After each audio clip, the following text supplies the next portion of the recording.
I was having trouble getting onto the Zoom, so I dialed in instead.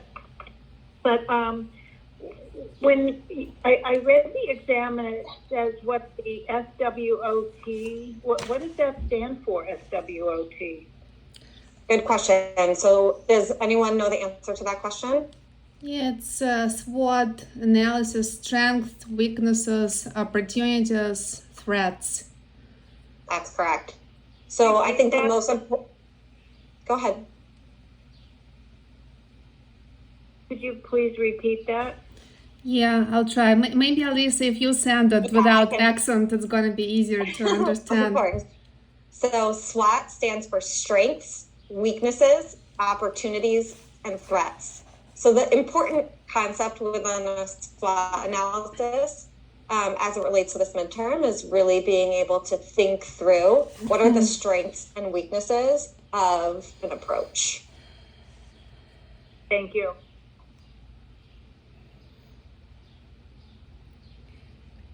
Yeah, and so Alissa, do you propose for us to kind of run some version of the analysis, and then you would say, yes, no, and kind of expand on what's possible? Is that?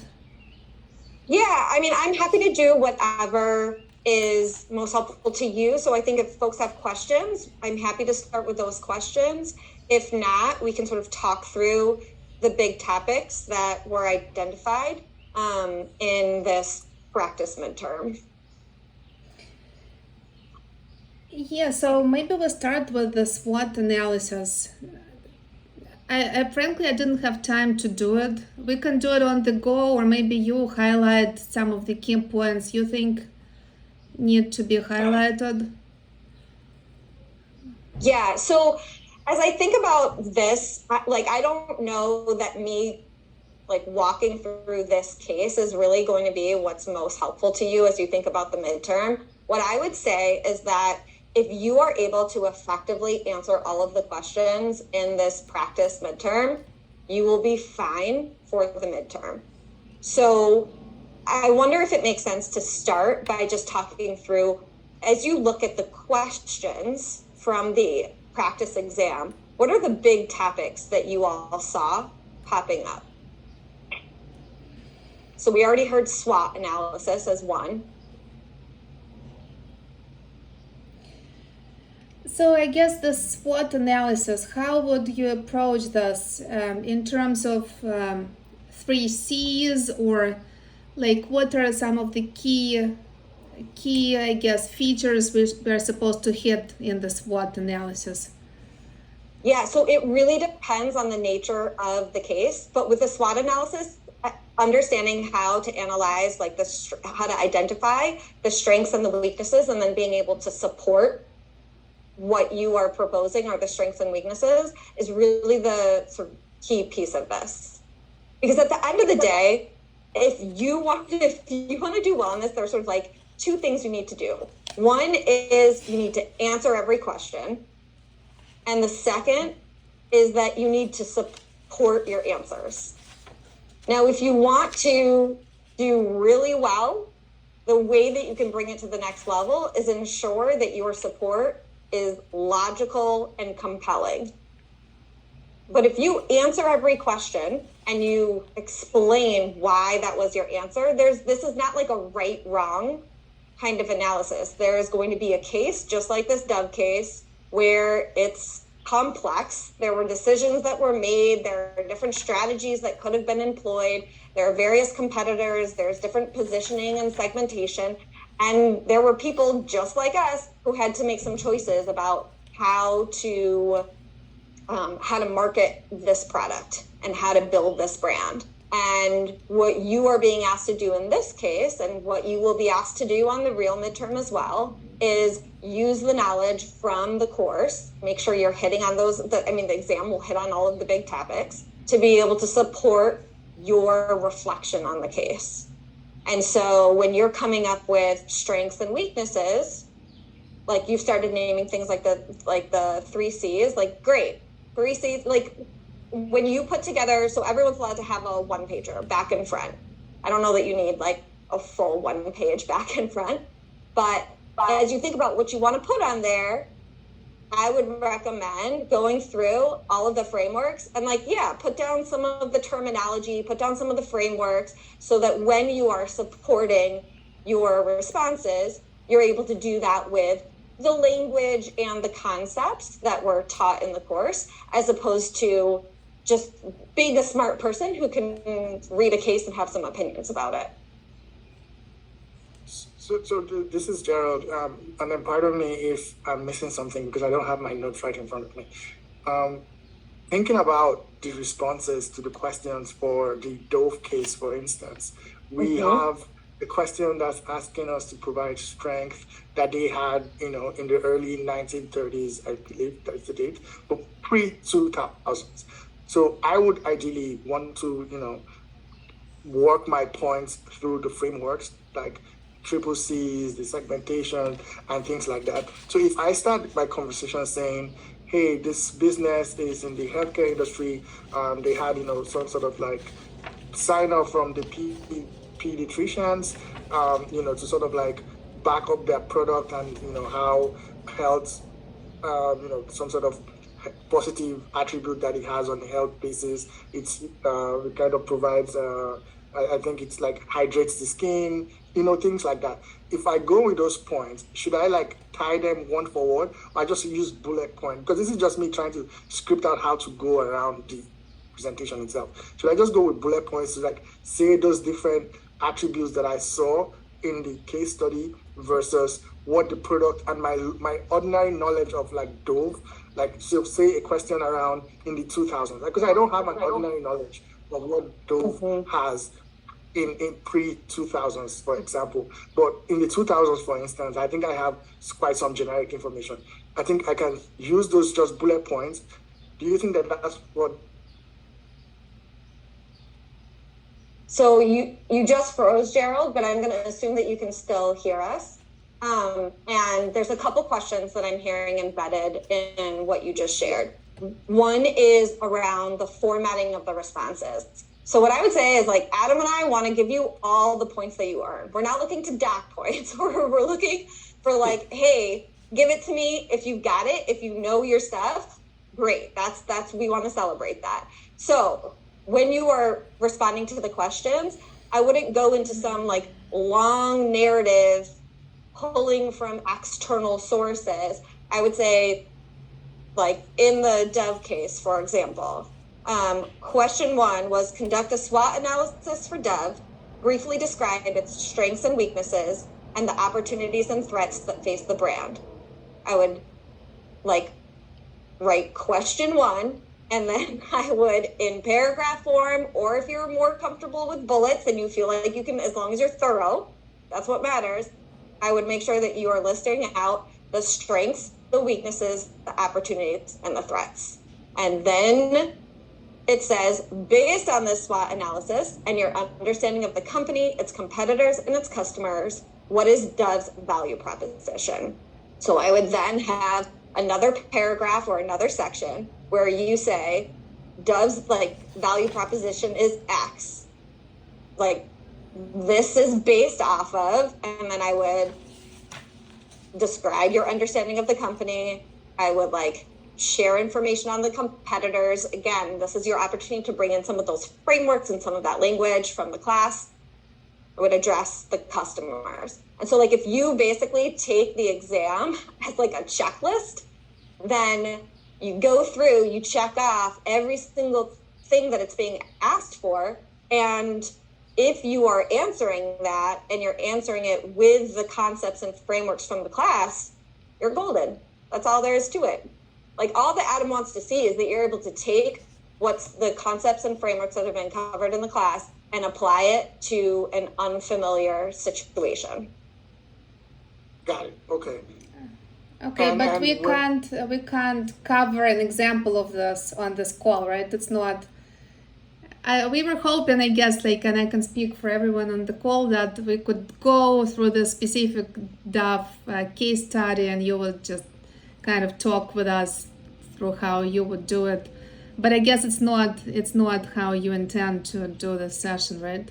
Yeah. So I would be really hesitant to be up here as a model for how the case should be answered, because I don't like have a model from Adam, and so I wouldn't want to misrepresent. But what I would say is that if you have done this case and you have responses, we could use that as an example, and I'm happy to like give feedback on those responses based on like what I'm hearing and what the questions were and how that aligns.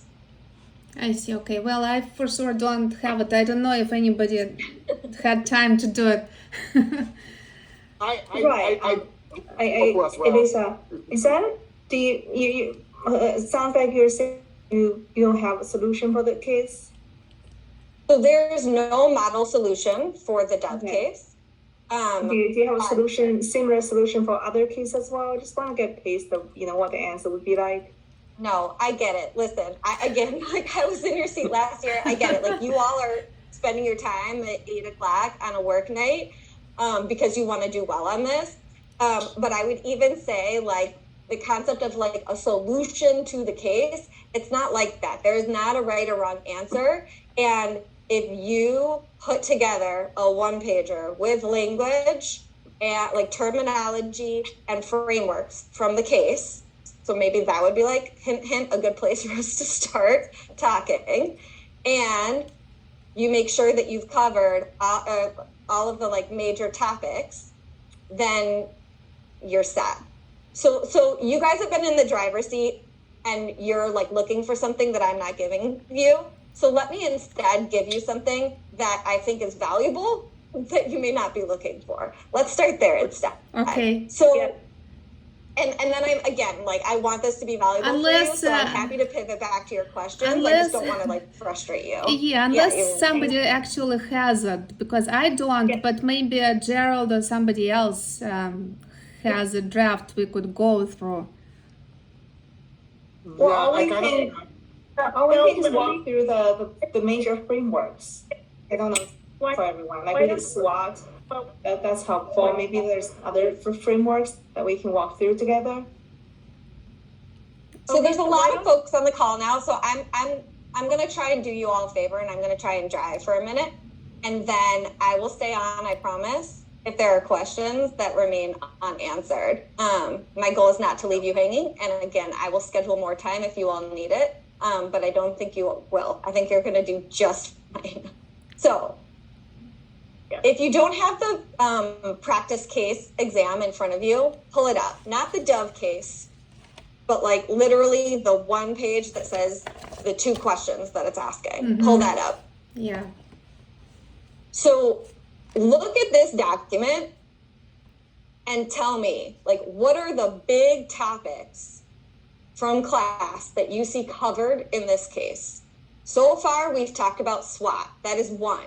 There are more. Targeting, positioning, it sounds like it's gonna, the second question is all about targeting and stuff. Yes, targeting and positioning. So talking about positioning, what are some of the frameworks or key concepts related to positioning that have been covered in this class?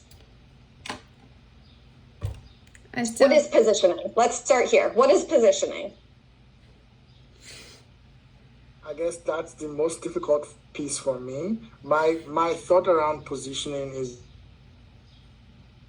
and or a brand or a product tends to locate their, where they will sell the product, basically geographically. So I think that's how I interpreted positioning. But so was the Sapphire card, was that one that we could take a look at? Because they were targeting and positioning in that. Yeah, so just before we even get into a case, like, what is positioning? Does anyone, go for it. Positioning means putting a product to address specific demand in the market or to cater to a specific demand. So you're getting a little bit more into targeting. Positioning at the end of the day is really, how do customers see you as the same or different from the competition? So when you are positioning yourself, so when Dove is positioning itself, You look at the Dove case, and it says it competed with brands like Procter & Gamble's Ivory, Jergens, Nivea. So how is Dove similar or different from Ivory, Jergens, and Nivea in the eyes of the customer? And the ways in which it's different, that was done by marketers. It's not different. It's the same stuff. And so when you are being asked to think about, like, how is a brand being positioned, or how should a brand be positioned, you want to think about, how do you want a customer to see this brand as different from the competition, and why?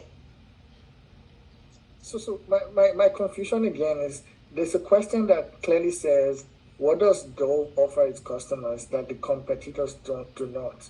And then there's another question that then goes to say, how's the brand positioning itself? That's where it feels like there's, that conflict. That's why I didn't really grasp what the question was trying to get. Yeah, let me just look at the question.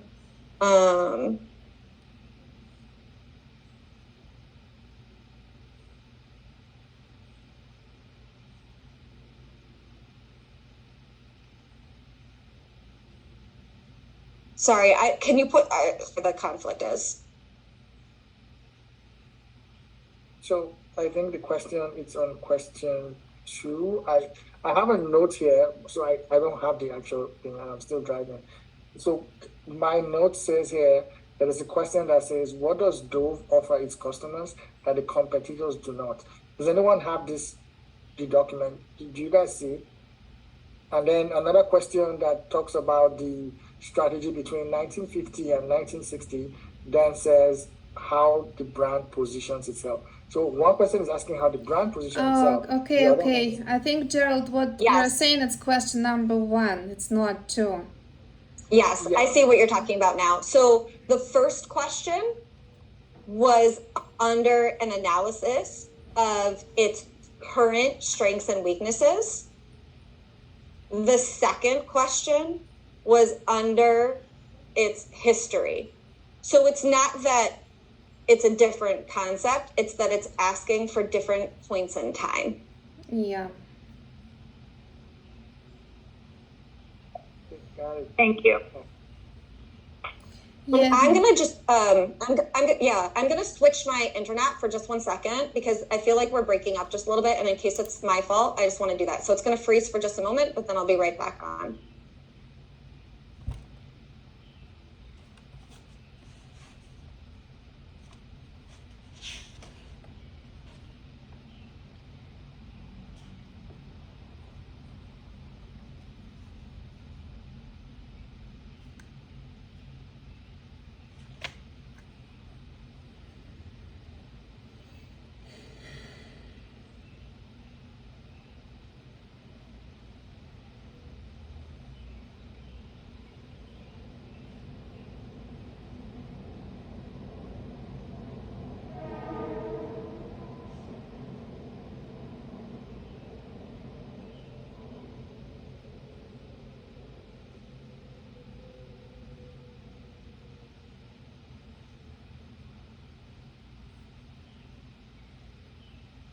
Can anyone hear me?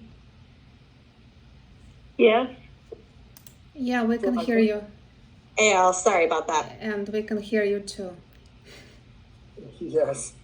So I was going to ask something else, and maybe if you guys have the same thoughts. It's around really the last question that says, describe how the strategy in the 2000s differed from the earlier strategy. And from my read of the case, it seemed that the only different thing that the Dove has done was just the whole branding, trying to talk about, beauty, I forgot the exact way it said, but that whole drive to get beauty thing, that's like the major difference. The other product lines are still the same. They're just making, more enhancement or whatever kind of, features, and trying to improve improve upon what they had before. Still the same palm oil and stuff that they still work with. I just think that line, that whole new language that they added, that's like basically the only difference. And obviously, it spurred a whole lot of different feedbacks. A lot of people didn't think it was good. They thought it was destructive. They kind of like did all the different quizzes and made people illustrate, and people really just liked it because the ordinary woman out there felt more seen or felt more comfortable with it. I think that's the only story there. Is there another story, if you guys have read it, that you think that should be in this topic? Like, you can talk all around it, but I think that's the only story there. That's the only difference. Did I miss something? So just to respond to what you just shared, so I agree that is the primary shift. And the way that I would take your response to the next level is to ground it in the language and frameworks from the class. And so if you go back to the concepts covered within positioning, Adam talked about benefit positioning. So within benefit positioning, there was functional, it was like emphasizing the primary benefit of the brand. Is it the functional value? Is it the monetary value? Or is it the psychological value? And so when you think about the early days, what I'm hearing you share and what I agree with is that Dove very much focused on the functional value. And then over time, it shifted to focus on different benefits. It was shifting towards the psychological value, positive emotions, and empowerment, and so forth. But they still. And so I think what I would just highlight for you all there is that you should feel confident in your ability to go into this exam being like a smart person who got into NYU reading a case. Like, this is not rocket science, like you could have figured that out without even taking this marketing class, right? The difference between you pre this marketing class and you post this marketing class is that beforehand, you would have just been able to say like, yeah, that's really interesting. And I can talk about this at a cocktail party.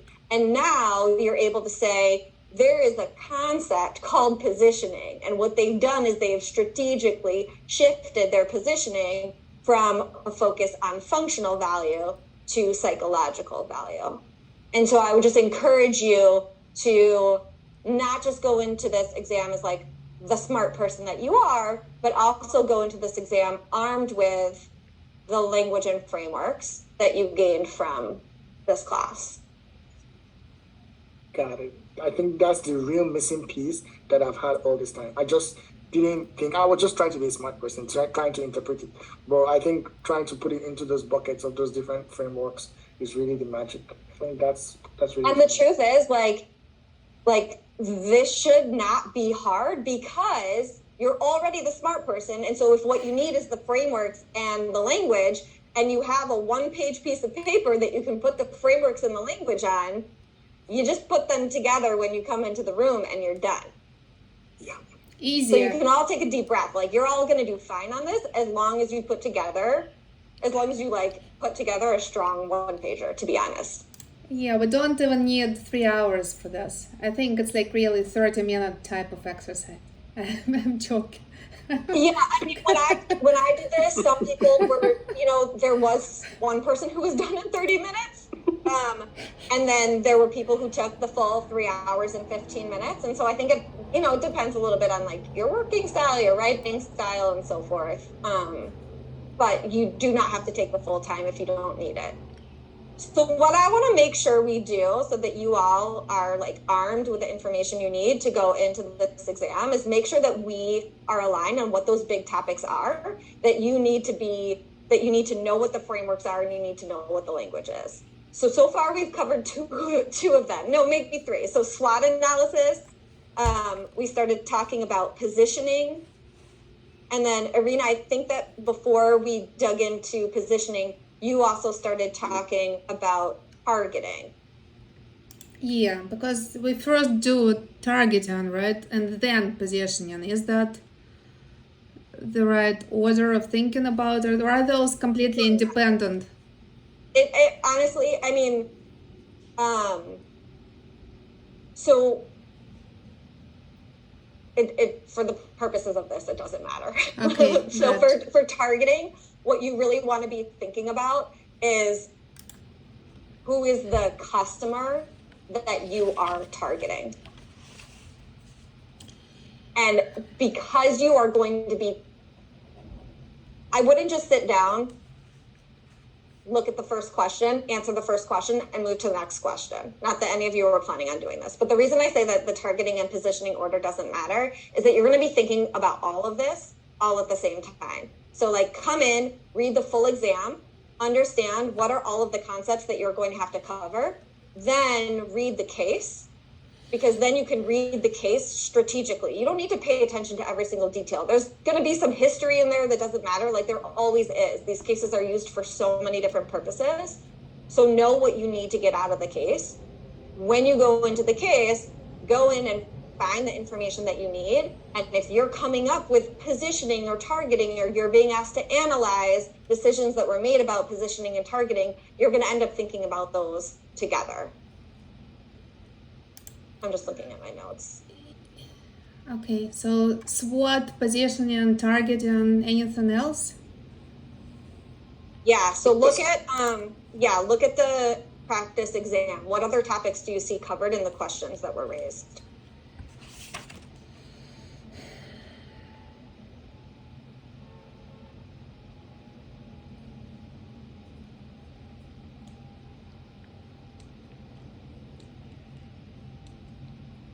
Like if someone gave you a highlighter and said, go highlight the terms that you learned from marketing, give me a term in this exam that you would highlight. Value proposition, maybe? The value proposition. Yeah, Yes, value proposition. we got it.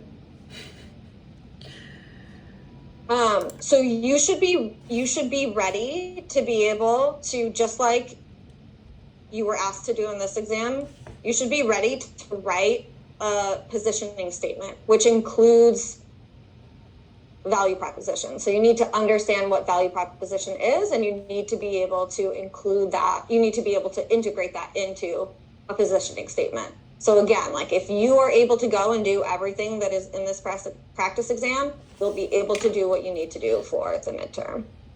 Yeah, and it's interesting, like in this specific example, value proposition, make you feel great and beautiful. Like I'm a little bit struggling with this specific case, like feel like, I don't know, okay, the functional value, and then we have the psychological value. So you feel hydrated and beautiful, something like that, or is it like more complex than this? Yeah, what do other folks think? What was the question? Like example of a value proposition, how would you phrase value proposition in Dove's case? So the value proposition is just like what you are offering. I think we're So offering softer skin for everybody to feel really good. And pretty too, right? And what? Beautiful too. Not And just beautiful. That everybody feels beautiful. You could be 92 years old and feel beautiful, or you could be 22 and feel beautiful. So it doesn't matter if you have freckles on your face or if you're older with wrinkles, but Dove soap is going to make you feel more beautiful. It's softer, creamier, and it's less drying. so hydrated and beautiful.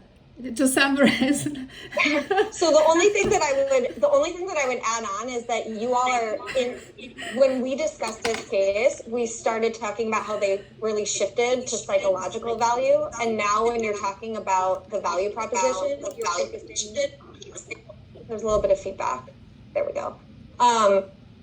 You're focusing a bit more on the functional value, and so I would just make sure to stay grounded in in like the full value proposition, because what they are basically doing is they're saying we're not just offering you hydration and softer skin. We're offering you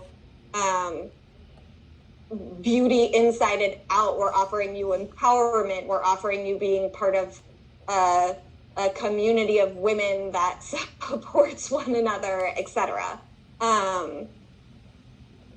I think that psychological value is empowerment. So Positioning, what you're offering.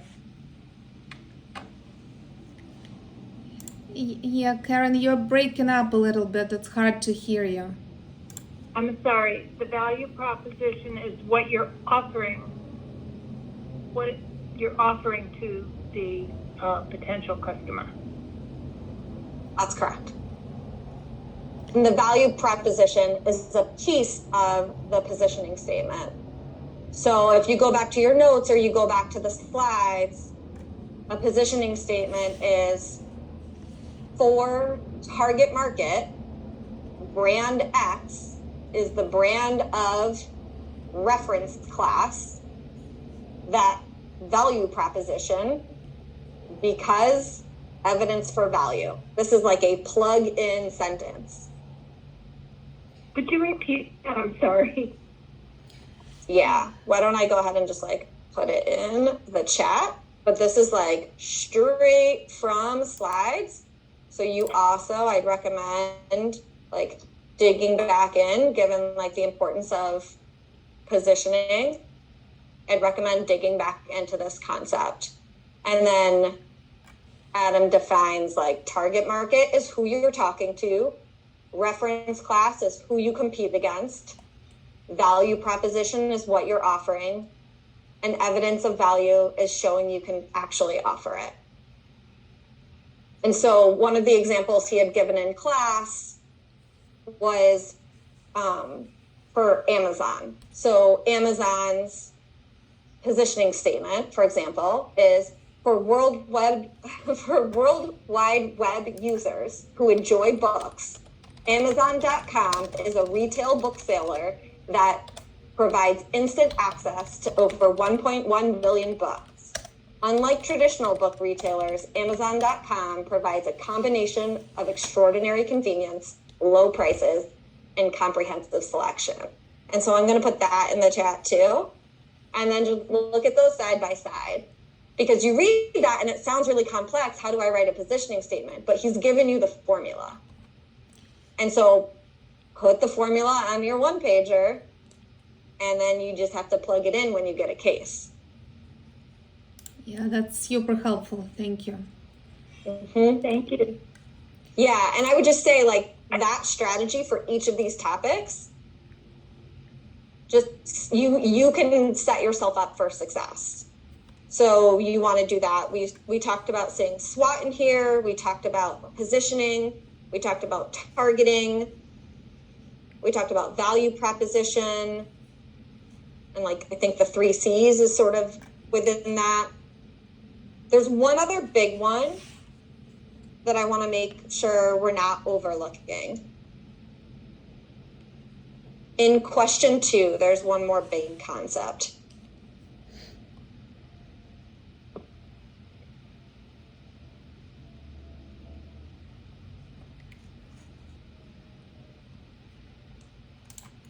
Strategy, maybe? Is that a concept? I don't know. Segmentation. More segmentation, more specific, exactly. So segmentation. Segmentation is a really big concept from the first half of this class. And it's covered in this practice exam. And so you should be ready for it to be covered in the actual exam as well. Is it the same as targeting, segmentation? Are they? So these are all related concepts. But when you're thinking about segmentation, I would think about it as a tool for identifying who you want to target. So you can segment the market, and there are going to be lots of different groups, You don't want to target all of them. You want to decide who you're going to target, which segment you're going to target, and why. Yeah, this one is interesting. Like for this specific case, like who are we targeting? I was thinking it's so broad. It's like pretty much all women in the United, I don't know, in globally, right? Or in the United States. I don't know which countries that covered. But do you see any other like segmentation except that it's women? Okay, maybe it's like, I don't know, 14 plus. It sounds like they don't have age upper limit in the case. Anything like maybe income based? Sounds like it's all kinds of income, right? Average income. Yeah, so I would start by thinking about the like one of the frameworks that Adam shared for segmentation to help you break this down a little bit, because yes and no, like they were definitely going broad, but they did have a specific segment in mind. So so there's sort of like three approaches to segmentation. There's descriptive segmentation. That's thinking about like the who. So you want to, in descriptive segmentation, you're finding a niche whose needs haven't been met. So there might be a product like, I don't know if you guys have covered this one yet, but like the cell phone that targets seniors who want limited functionality and larger buttons. They want like the old Nokias. So that is one way of segmenting the market. There is behavioral segmentation. So that's based off of the what. So that might be their purchase patterns, their media patterns. In my class, Adam had talked about like moms are on the Weather Channel. So you could segment it based on like, we're going to go after moms who are on the Weather Channel. And decision-making strategies. So there are some people who make decisions quickly. There are some people who are really skeptical and have to really be convinced. Are you going for the person who is going to reach for the toothpaste that is at eye level and is fastest to grab? Or are you going to go for the person who does a lot of research on what dentists recommend and, you know, what Consumer Reports thinks and so forth? Depending on which segment you're going for, you're going to price differently, you're going to market differently, you're going to make a lot of really different choices. Yeah. And so when you're thinking about segmentation, you can think about like, what are the different sort of lines of thinking, lines of analysis on which you could segment a market. Understood. So in this case, like all women 14 plus sounds like too broad to you. Not necessarily. It's just that like I would want you to understand why. Like, what is that market? What does that segment mean? That like those are descriptors, yes.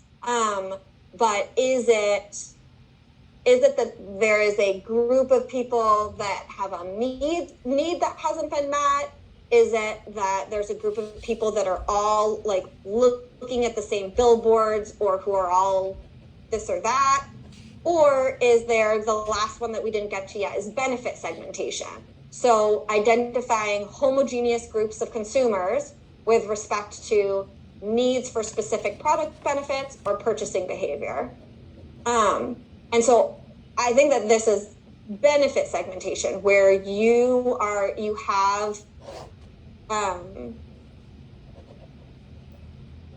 have a group of, as you described, sort of female identifying, of a certain age, of a certain income, yes, all of those things, but they are looking for not just a functional product, they are looking for a psychological benefit as well. Exactly, because I think I saw in the case study itself where it said that these are regular everyday women that are not looking out for a luxury product. So clearly the distinct segmentation here has to do with some level of income, and regular people who go for more luxury are probably into like fashion, they're like models and stuff. So I think they kind of like narrowed and broke it down into that segment. It's very helpful. Yeah, these are not just like people who are looking to get clean as quickly as possible, because those people buy soap too.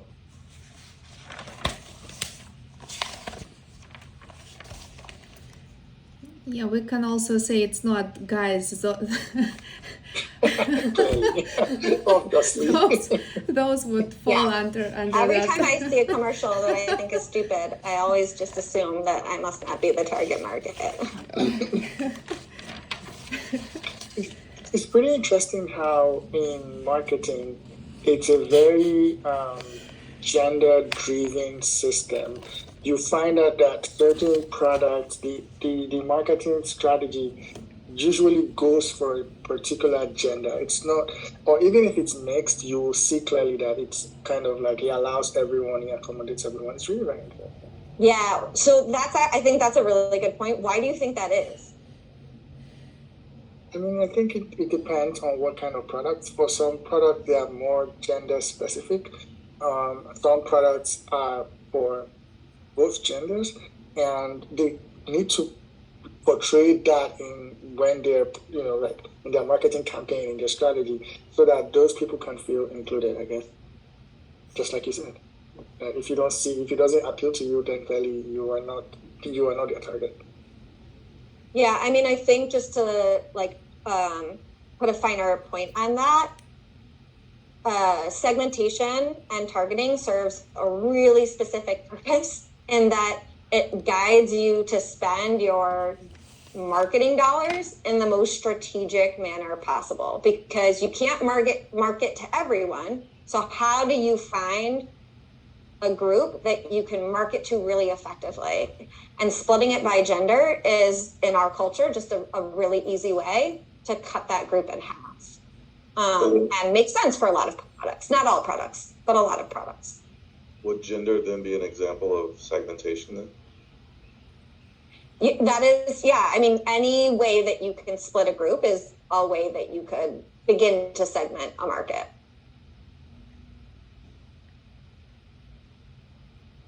So one more piece on segmentation that I want to make sure we just review really quickly is when you are thinking about analyzing the efficacy of a segment for the purposes of targeting. So this sort of gets back to the point of how these fit together.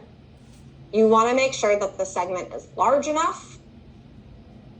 So like it has to be large enough to matter. You can come up with like the perfect segment where all 5 people want to buy it. But if it's 5 of them, that's not going to do the job. The second thing is you want to make sure that it's identifiable, because you have to be able to assign people into a segment based on measurable traits. It has to be accessible. So you can define a segment, but if there's not a way to then have a targeted communication strategy that reaches that segment, it's not useful. And then lastly, think about systematic or predictable behaviors.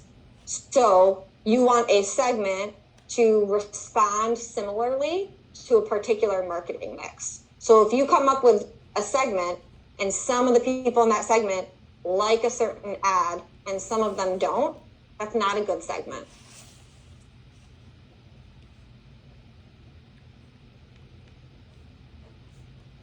And so I think that's where we start, just to like tie this to one of the earlier points on gender. That's like likely why you see gender being used as part of the segmentation and targeting strategy, because in our culture, you will often see greater similarities in behaviors based on gender.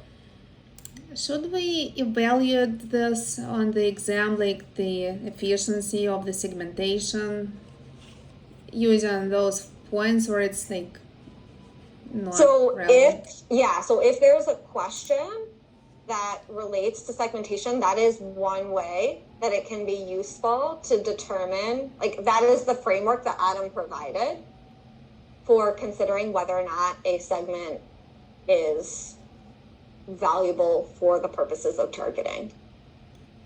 Mm-hmm. Gotcha.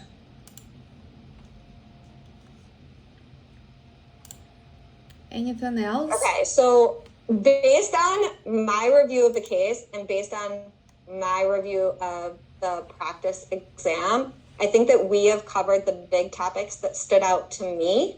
Are there any other big topics that you all have covered in class that you feel like we didn't talk about today? What are these 3 C's? The 3 C's are company, competition, and customers. And so where those overlap is your value proposition. So in the slides, Adam has like this useful, I guess it's not a Venn diagram because it's 3 of them, but like think of it as like 3 overlapping circles of customers, competition, and company. And where the 3 overlap is where you have your value proposition. Thank you. I'm struggling a little bit with the SWOT analysis. Like what do you approach it from the perspective of all 3 C's, basically customers, competition, and what was the third? Blanking out already, but is that how you would do the SWOT? Is there an example of SWOT analysis anywhere in the slides? I'm not recalling Yeah, this. so I think what I would say is I wouldn't get too hung up on some like specific format for a SWOT analysis. I think what you really want to be prepared to do is consider, like, this is going to sound ridiculous because I'm just going to say what a SWOT is, but you want to be able to look at a marketing strategy from a company and you want to be able to identify the strengths and weaknesses. And the strengths and weaknesses might be based on like how they are segmenting, it might be based on how they are positioning, it might be based on a variety of things, but it's gonna, you only have to analyze the things that you learned in this class. So again, like if you sort of like cover these big topics, then you're gonna be fine. And with opportunities and threats, I mean, like it's the same thing. It's just like internal versus external. And so strengths and weaknesses look at the internal workings, whereas opportunities and threats are meant to analyze external factors. So it sounds like it's an analysis of segmentation and positioning again, right? In the SWOT analysis. It could be.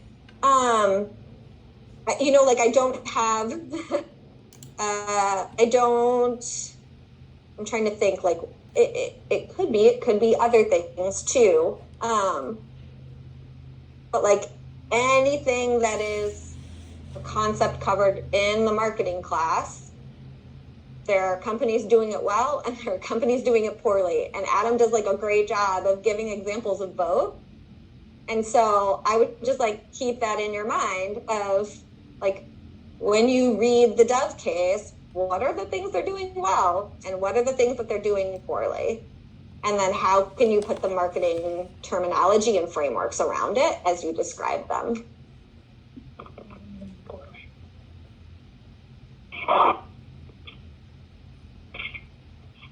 That's great. Thank you so much.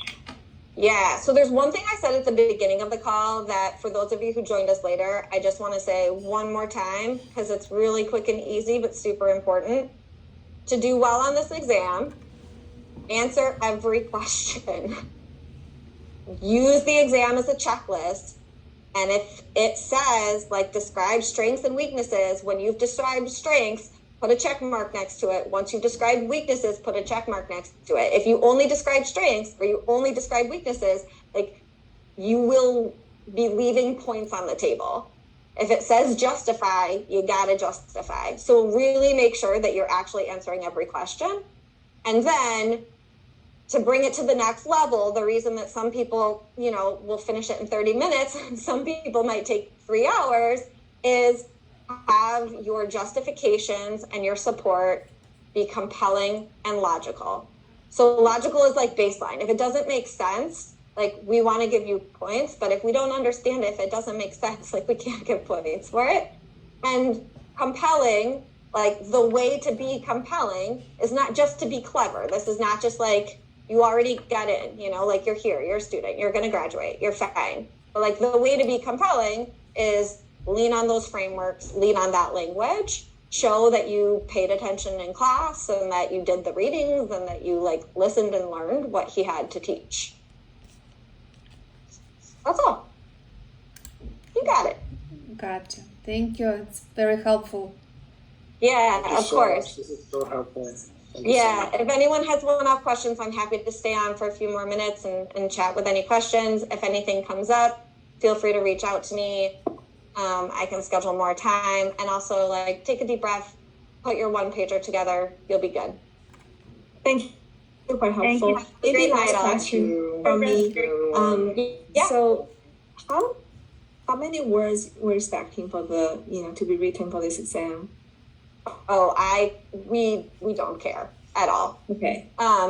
What the only thing that matters is that you are answering all of the questions and that you are able to support your answer. So if you are concise, thank you. That'll take me less time to grade. Like I'm not interested in fluff.